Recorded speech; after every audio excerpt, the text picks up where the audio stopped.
Welcome to the Chicago Home Partner Podcast. I'm Amanda McMillan. Along with my co-host Samuel Shahan, we discuss the Chicago real estate market.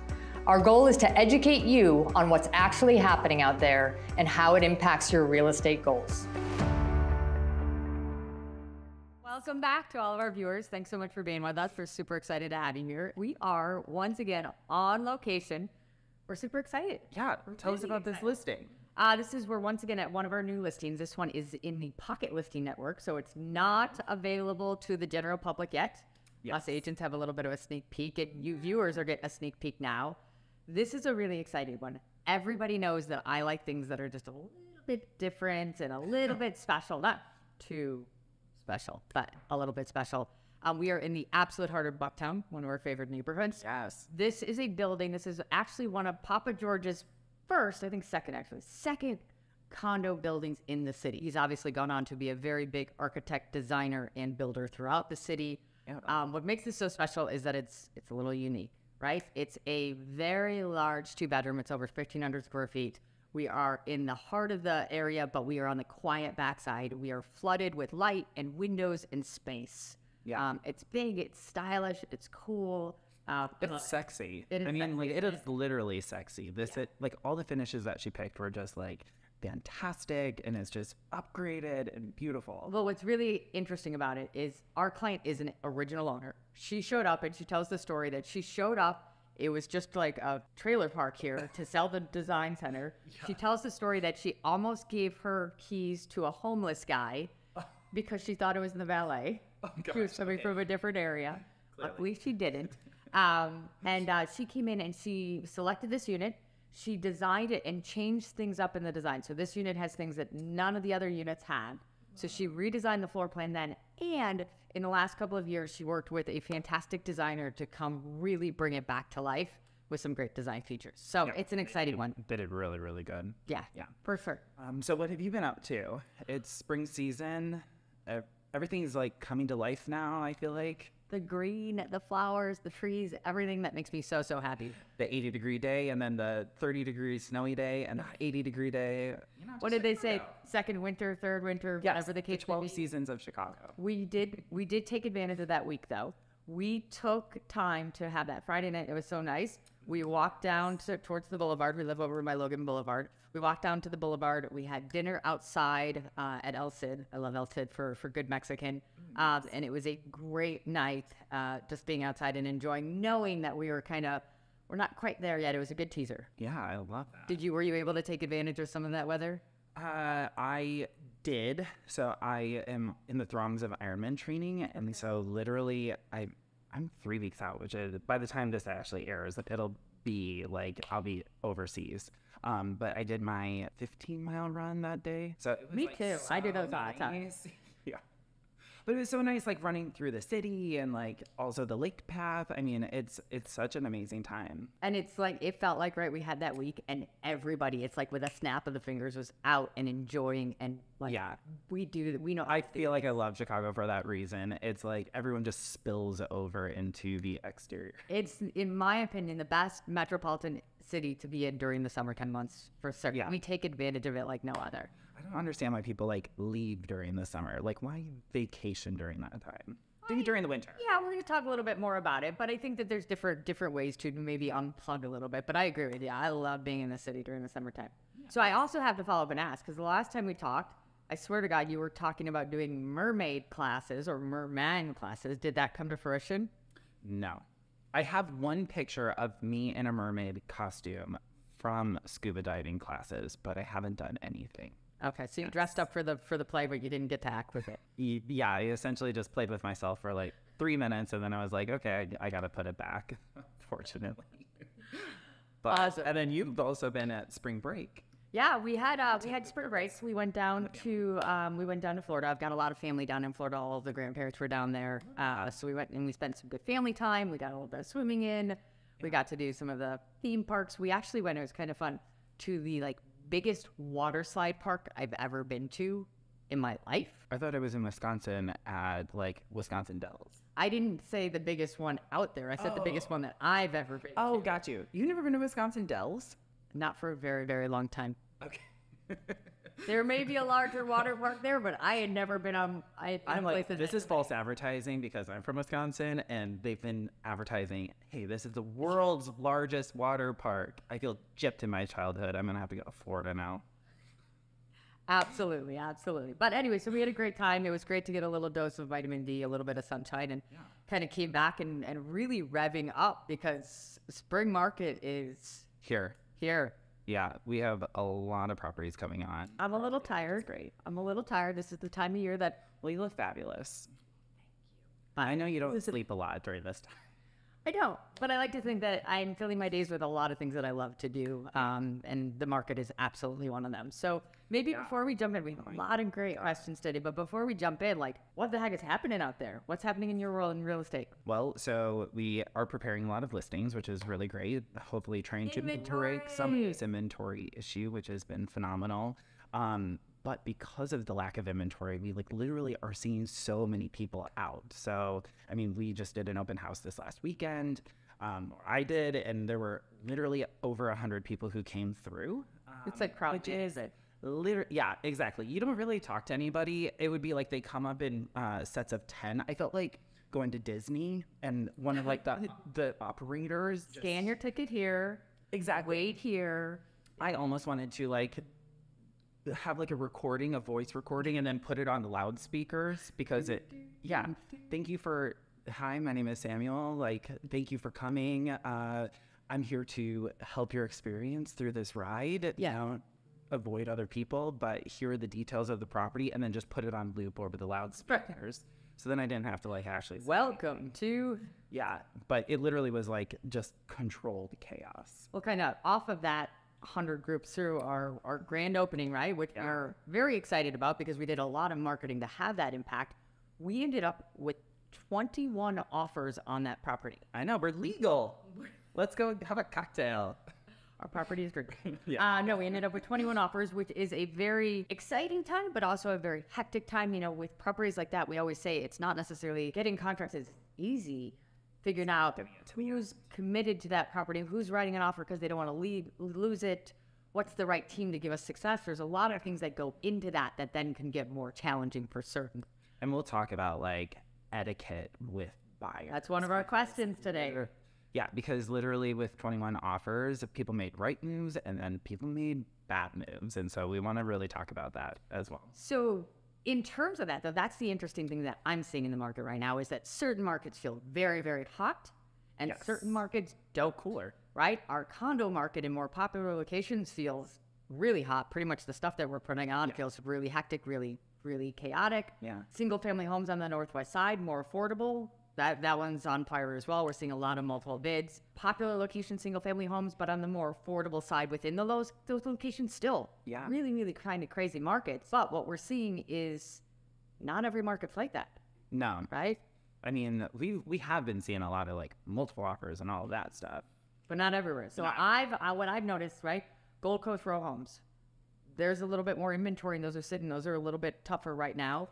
And that market has always been kind of softer. I mean, it's been that way for like 10 years. Yeah, no, that one has been a challenging one for certain. But I'd also say Bucktown, higher end single family homes. That market's a little bit quieter right now too, which is a little bit of a surprise because our single family homes have been doing so well. But that's one that I've noticed is a little bit slower. Yeah. Well, and we talked on one of the episodes a couple months ago about like the ultra luxury doing really well. And then that has also slowed down. Yeah, that one's been a little bit kind of depending on what it is, where it is and stuff like that. Or ultra luxury, which started the year a little bit more faster pace and then fire, is now a little bit slower. And I'd say downtown. Downtown is performing well because there's not a ton, but it's not at the same tenacity as it's been. Yeah, and we've actually seen like a lot of articles coming out where like people are actually at the price where they bought it like 10 years ago. And so that's like the hard part is, do you part from this investment that you've essentially put all this stuff in and it isn't appreciating like some of the other markets? Yep. So. Okay, let's get into this. We actually have a ton of questions. Thanks to everybody for getting those questions out to us. We really, really appreciate it. And we're glad that we're being able to give content of what you guys want to hear. Yeah, we've been getting really good feedback, which is awesome. We love hearing from everyone. Okay, we're going to start vague. Yeah, let's go. Will we ever see 2 to 3% interest rates again? So no. I don't. So No? So yeah, that's gonna be a hard no. I think we just had this perfect storm back the last couple of years, and so that's the reason why. I don't think we're gonna see it unless there's a huge catastrophe. But I just don't think we're. I won't say hard, but I'll say very unlikely. What we have to remember about those interest rates were caused by the fact that our world was at crisis. We had economic crisis. We had a pandemic that was shutting down our entire world. And we had this perfect storm, as you said, that essentially, and everything. Totally, we had all these things happening in which we needed to stimulate our economy. We needed to stimulate purchasing, and we did that. So yes, it can happen again, but it will take those types of events.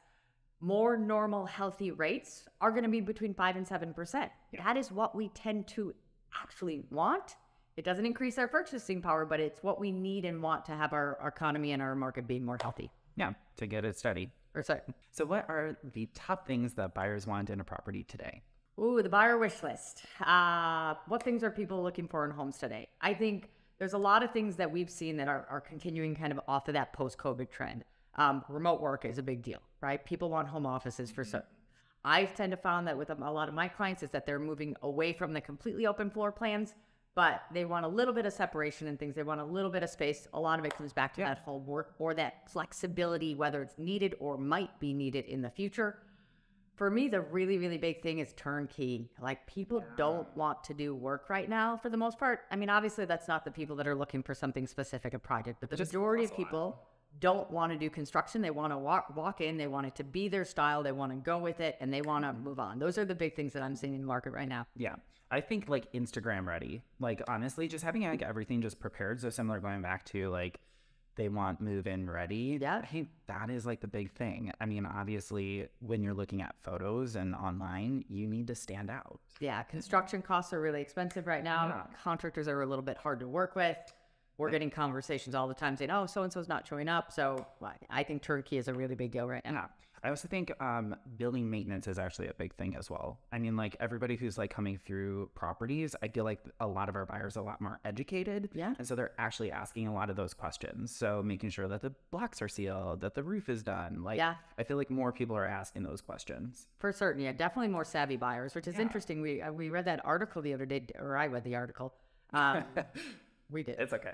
I think I said We share the same brain. but it's one of those things that the millennial age bracket, for the first time in history, they are more tipped. They broke the 50% marker. There's more homeowners than renters at this point in time, so that they've actually crossed that threshold from that perspective.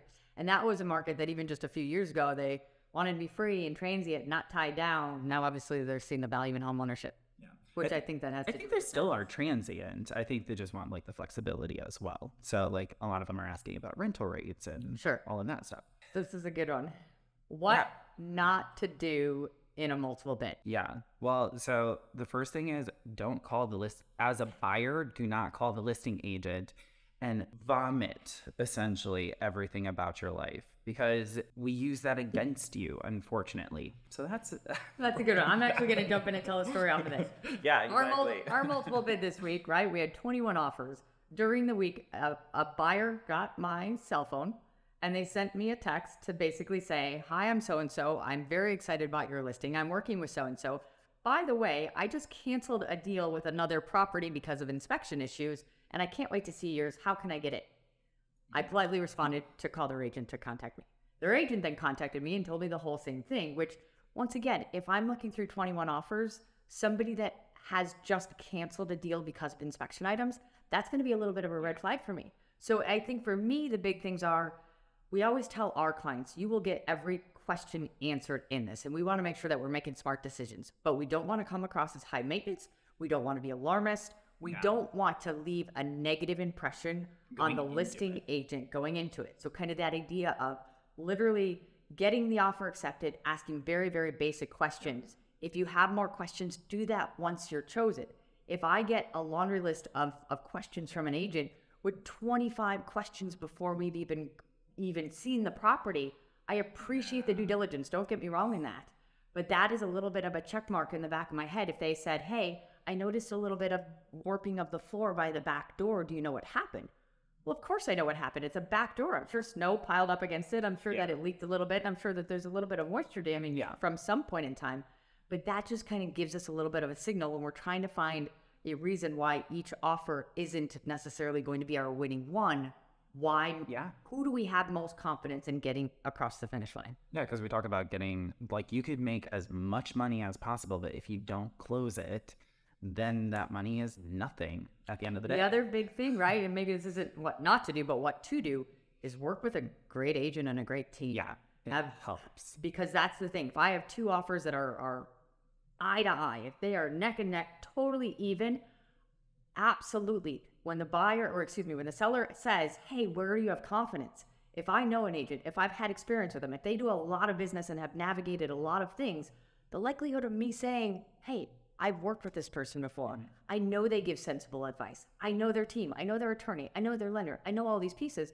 Yes, I naturally have more confidence in that. So just make sure that the people that you're working with have strong teams and good reputations within the market. Yeah. So the other thing that I would probably say is, because going off of like looking at all these offers, some of them were sight unseen, and so that is a really hard thing. That is, I mean, like I had the conversation with a couple agents. I was like, hey, look, I mean, I understand that you're doing a FaceTime showing right now, but at the end of the day, I don't know if you're going to be the strongest offer, and if we're going up against 20 other offers, it's true, you're not going to be the one that we're going to pick.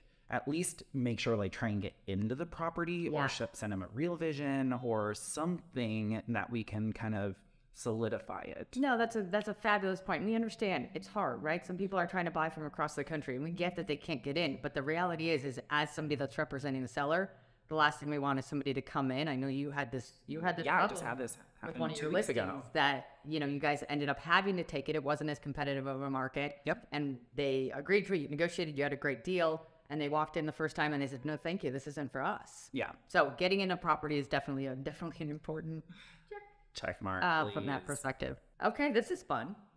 Yeah. Coolest things that you've seen in outdoor spaces. Summer is coming. I can't wait.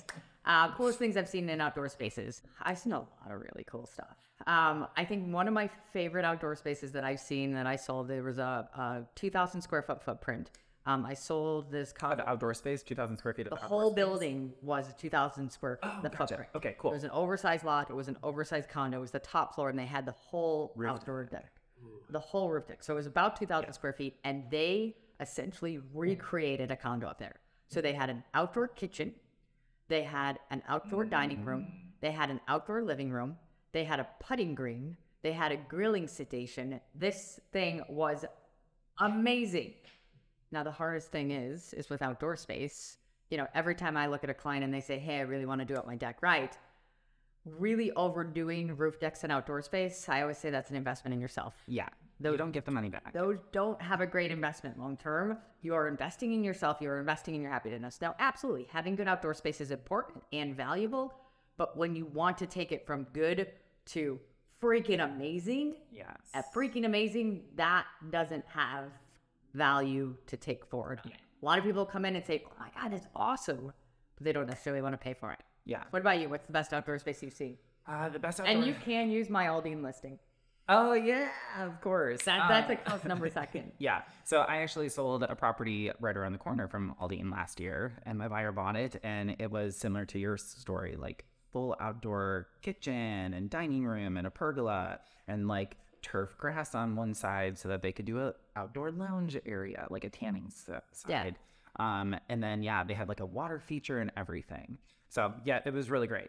I always say, like, again, talking about roof decks, when you own the roof deck, you have the responsibility of taking apart the roof deck if there's any roof maintenance. Good point. So the one thing that I would always say is if you're going to do a really extravagant roof deck, try and make it so that you can take pieces of it off and have it pallet style, bit more flexible. Pallet style.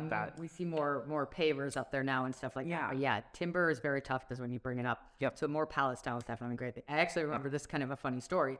I had clients that were over here on Armitage in a newer construction duplex up. 2019, they called me and they asked me for a couple of roof deck companies because they really wanted to do their deck. Is this the one that we sold? Okay, cool. Last year.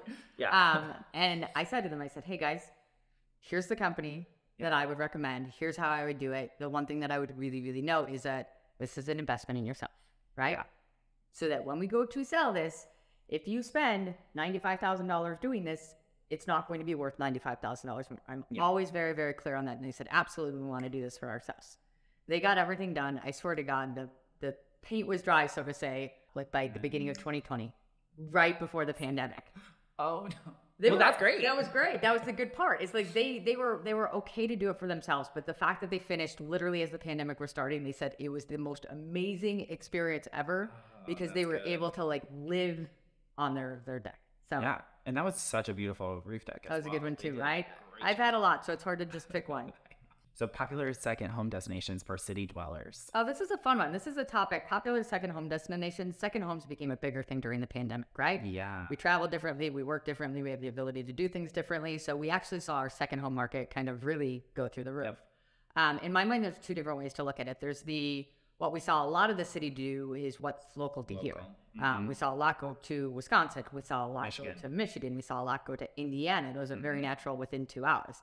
Now, my COVID purchase, so to say, I got caught up in it. Now, I should say this was a 20-year planned COVID purchase. Yes. So COVID was that extra oomph that I needed. I actually went the other way. I went to Northwest Illinois, for those that aren't really familiar, towards Galena. It's beautiful, rolling hills. You drive within 2 hours, you get to a very, very different lifestyle. I bought a farm out there with 42 acres. But I think what people have liked is to just get a little bit of a different lifestyle, but still be in with a short commute to the city. Yeah, totally. The other idea is once again, going completely out of the area. We have some people that say, hey, I want a second home in Florida, or I want a second home in California, or that's, I think, what we're so lucky about in the Midwest now that travel's back a little bit more is that we can get so many places so easily. Yeah. So I think it really kind of depends on how somebody's going to use it and how they're going to really benefit from it. Yeah. I feel like we've been seeing a lot of Florida lately. I just feel like that's like just such a like Midwestern like thing. I feel like Arizona is like one of the other ones. Arizona and I would say Florida are the two biggest feeder markets. Yeah, the both biggest destinations for people to do second homes that are looking for a more temperate climate per se.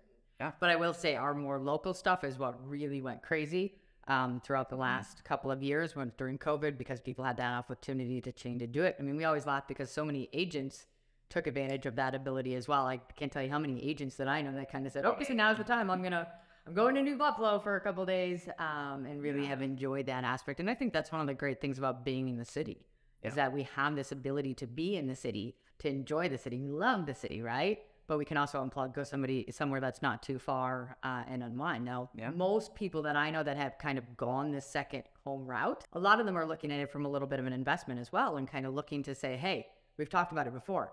Airbnb and vacation style rentals within the city is a little bit more challenging.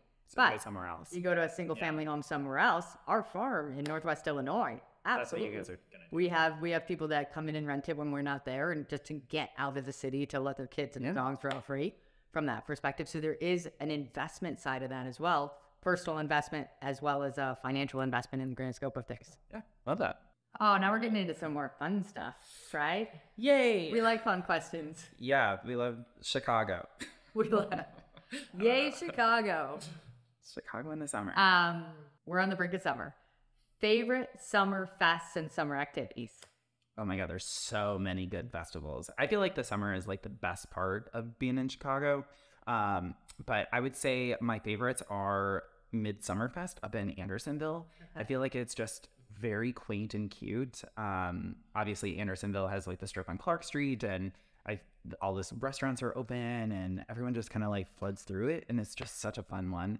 I also like Wicker Park Fest. So the one that's on Milwaukee, right by our office, which is so fun. What else? What about other just summertime activities that you like to do? Well, my favorite thing is we rent a boat. So you can go in like and do a charter. And so you have a boat captain, you hire him, and then you can get up to like 12 friends and then you all split it. And it's like $200 for like a handful of hours. And then you just like go out on a boat and it's awesome. And like, I have clients that do a boat share. Yeah. I heard that's really similar cool thing that they have certain dates that they get the boat during the summer. They do, but they don't have to own the boat. Yes, yeah. They always say like the best part of owning a boat is the first day you buy it and the last day you sell it. So My in-laws are both people, so I understand the sentiment for sure. But I without always you. say be friends with people that own boats. That's my philosophy. I don't want to own the boat, but I want to be friends with the people that own the boat. Yes. Yeah. So playpen is always the fun. So my favorite summertime activities. From a festival basis, I would say I love those that are oriented around food. Right? Yeah. So like hot dog fest. I don't know about Hot Dog Fest, but I don't know. Rib Fest, Rib Fest, yes. Village, I think is fantastic. Logan Square actually has a great art walk. Old Town Art Walk is a big one too. Yeah. I mean, to me, I love the fests. I love the music. I love the food. I love just being outside. But there's so many things to do in Chicago. I'm a big fan. I love Wabansia. You can get on the metro. You can drop off right there. Yeah. Live music outside. Do you do concerts in the park at Millennium Park, though? I know you're not a downtown person, so I'm curious. I love downtown, but we haven't done it as much. But we did. I mean, I'm going to date myself here. We actually saw Sting at Millennium Park many moons ago. Did a free concert. Can you believe Sting did a free concert at Millennium Park? Was that for Taste of Chicago? No. It was when they were opening up Millennium Park. That's when I'm dating myself. Oh, nice. What do you think about Taste of Chicago? Millennium Park has only been around for a very short time. Like, in the scheme of things, you'd think it would be there for like, it's been there for 40, 50 years. No. It's only been there for like 15 years. Exactly. So it's not dating yourself that much, okay? Come on. Maybe the Sting reference is dating myself more. No, that's fine, because he's still on tour. I will say stuff now. he was amazing. He looked amazing. He was amazing. It was a good time. Yeah, I love that. It'll be interesting to see what actually happens with Taste of Chicago, though, going back to like what you just asked. Yeah. So Taste of Chicago, are you a yay or an A? So I actually have never personally been to Taste of Chicago, and I've heard it's gone downhill. I get into that. A lot of in the last recent years. So we'll see. But I think the interesting thing will be the NASCAR thing that's going on this summer, and everyone's really pissed about it right now because of Lakeshore and like them ripping apart Lakeshore right now, which is actually going to be way better in the long run because it'll help me drive. It's all about Samuel. Samuel's going to be happy that Lakeshore Drive is better, but until then, everyone's pissed off because Lakeshore Drive and the highway are when I take my motorcycle out and then you hit every bump, I mean, it is, I hate taking my motorcycle and I love taking it out to Andersonville, but yeah. No, but there's so much. I mean, eating outside on all the patio is just summertime. There's roof decks. The baseball games. Like, I'm not even a big baseball fan, but I love going to a good baseball game just to be outside and to enjoy. Sox or Cubs? Is my grandfather listening? I mean, I know he's not. He passed away, but he might roll over in his grave. I am one of those people. I don't believe you have to push one or the other. My preference is for the Sox if they're playing one another, but I am not a Cubs fan. Wow, I'm shocked. I know, I'm shocking. What about you? I'm speechless. I mean, I'm a Cubs fan. I go to both. I've been to both. I just like I feel like the energy at Cubs Stadium is just so much better. Speaking of Wrigley, concerts at Wrigley are awesome. I love concerts at Wrigley. Yeah, you go to a lot of them. I try. I'm trying to get my mom to go to Pink. Get 2 extra. I'm going to send the girls with you. Okay, cool. Do they like Pink? They will. Okay, good. We're actually taking them on this topic. We're taking them to their first concert this summer. We have concert tickets for Dead & Company, which it's the last year of them touring. God, we are gonna take our 6.5 and 8-year-old to Dead & Company so that they can have the experience before it goes away. So the question is, do kids actually get secondhand smoke from all the pot? I'll let you know. Okay, good. All right, curious. That's going to actually happen. Moving on. All right. I'll have lots of snacks. Okay, good. Okay, now back to business. I'm getting this question a lot right now, so I was glad that somebody brought it up. Is it a good idea to keep my current property as an investment property when I go to move to preserve the interest rate? So I actually have 3 situations where this is happening. So one is I have an investor or somebody who bought the property a long time ago.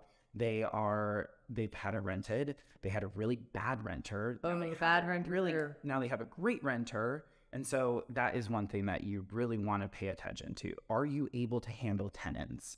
And so that would be one of them. The other one I have right now is there's a rental cap that just got put in the building. So you need to make sure that your building doesn't have a rental cap. They might make the decision for you. They'll make the decision for you. And then I also have another client who's moving from out of state to Chicago, and they have a really great interest rate, and they are trying to figure out, do they keep it? Now, the one thing about that is we're talking about, does it make sense to hold it or to sell it? Because he may need the down payment from that. Also, he's moving from a market that was super inflated, and so maybe take the gains from that market and then put it into a better market. For certain. So, yeah, no, absolutely. Where I'm seeing this question a lot, the question of, do I keep my current home as an investment property when I move to the next to preserve the interest rate? Yeah. I've seen that question a lot. People that never considered to be landlords are all of a sudden say, hey, can I keep my 2.75% interest rate by doing this? And there's a lot of things to consider, because knee-jerk reaction, it sounds great, but this is not a short-term plan. This is not something that you say, hey, I'm going to do for a year or two, and then I'm going to sell that property. Why? Because there's a lot of cost to maintain a rental property, an investment property, when you think about it. You've got management costs, you've got turnover cost. Are you going to be able to sell that property with a tenant in it? Probably not. We always have to advise that you don't. So then all of a sudden you've got a vacant unit that you're trying to sell, and realistically, then we're going to tell you, okay, stage that property because it's not going to show well vacant. So now you've got staging costs. And all of those things work on a longer term plan. On a shorter term plan, when they're paying equity for a year or two, it's really not a good idea. But if you say to me, hey, Amanda, I want to hold this property for life, I'm going to have this as part of my portfolio, then it probably makes sense, and there's probably a longer term discussion. But it's not a short term thing. And you also have to say, as you said, is this causing you an inability to achieve your goals with the next property? Don't move out of one property to have a lateral move to a next property. Make sure that you can achieve what you want to achieve. So there's a lot of thought process into it. My biggest thing is how long are you looking to hold the property? Because short term, I don't think that there's a good plan. Yeah. Mic drop. Okay, this is a Samuel topic for certain. I'm not as good. But what is the best new restaurant you've been to? I have been to way too many recently that it's so hard to actually make that decision. Top three out of Samuel. So I really liked Lost Reef, which is a cocktail bar. I mean, I know it's not a restaurant, but I thought it was a really cool themed restaurant. Where is it? It's up in Lakeview. Okay. It's a little bit of a upscale cocktail bar, which sometimes Lakeview doesn't always have. Okay. So I really like that. So I gotta get fancy for it. No. I went in a t-shirt, so it's your t-shirts are fancy though. No, they're not. Uniqlo, $10. What other ones? Gap off the sale rack. I was like, that's a restaurant? God, what? I'm drawing a blank on the name. It was, Le Select. Le Select was so good. It's a new French restaurant. It's done by the Boca Group. It is downtown. It's where Bottled Blonde used to be, so the neighbors are probably really happy about it. That it's now that they put. I don't know what Bottled Blonde is, but I could probably figure it out. So Bottled Blonde was a bar essentially that they turned into a nightclub, and they didn't have the permits for it, and so all the people on Wells Street were so mad about it, and so they took years to close it down finally, and so now it's this super upscale place. It's not in the old Tequila Roadhouse spot, is it? It was. Just kidding. So before Bottled Blonde, it was a sushi restaurant. I forget what the sushi restaurant was named, but so I would say that. But the little hidden gem, little secret is upstairs. So you there's an elevator and it goes up to the second floor, and they have this beautiful cocktail lounge. Wow. It is so pretty. I'm noticing a theme. Yes. Well, yeah. And hey, look, a nice cocktail is always, but it's a really cute date spot. So I went with friends, but it would be a really cute date spot. Okay. It is. I'm going to take my boyfriend there. I mean, it has red velvet, curtains all over. I mean, really pretty lighting. It was, yeah. Okay. I would say that would be my number one. Super. Fantastic. What's yours? I'm a creature of habit. You are. You go to the same restaurants. I am a creature of habit. Absolutely. I have 5 restaurants that I go to religiously because I know when I order, I know the food is good, and I hate going to a place where I'm going to have a bad meal. But for our anniversary this year, my husband arranged for us to go to a newer restaurant in the West Loop called Lyra. It's so fun. It was very fancy. Yeah. I thought I was somewhat dressed up. When I got there, I realized that I clearly wasn't dressed up. It was a very to-be-seen type place. The food was fantastic. The GM, Kevin, there is top-notch. Made sure we were so well taken care of. Side note, we know him because our daughters actually go to school together. He's a fantastic person. He was the one that helped set it up for us to go down there. I know that. Our food was fantastic. It was a Greek emphasis, Yes, but it is. everything was so good. No matter what we had put in front of us, everything was better than the thing before. We had a fantastic meal. The people watching was really top notch. What was the one thing that you were telling me the other day about it? Oh, when we left, Yeah. I haven't been in the West Loop at night in a long time.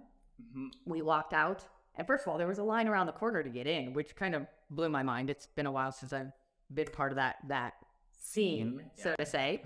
I was at one point in time. I was much cooler. But there was 3 Bentleys parked right out front. And there were 3 very young people getting out of these Bentleys. And one of the Bentleys was honestly one of the ugliest cars I've ever seen in my life. Hands down. The whole thing is that money doesn't buy you taste.